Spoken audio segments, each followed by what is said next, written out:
Hi అండి. ఈరోజు నేను కరివేపాకు పొడి రైస్ అయితే చేస్తున్నానండి.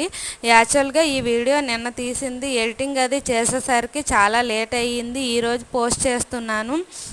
ఈ రెసిపీ అనేది నేను మా ఇంటి అభిరుచి ఛానల్లో చూసి చేస్తున్నాను. లంచ్ బాక్స్ పెట్టే వాళ్ళకి ఈ రెసిపీ అనేది చాలా బాగా యూజ్ అవుతుందండి.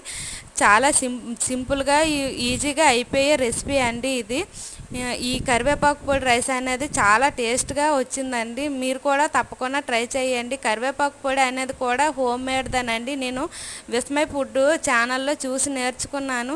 నేనైతే ప్రతిరోజు వీడియోస్ అయితే పోస్ట్ చేస్తున్నాను, కానీ వ్యూస్ అనేవి అస్సలు రావడం లేదండి.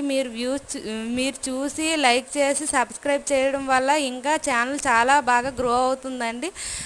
ప్లీజ్ మీరు సపోర్ట్ చేస్తేనే కదండి నేను ఛానల్ని రన్ చేయగలను. ప్లీజ్ ఈ వీడియో నచ్చితే లైక్ అండ్ సబ్స్క్రైబ్ చేసుకోండి. Okay, bye bye.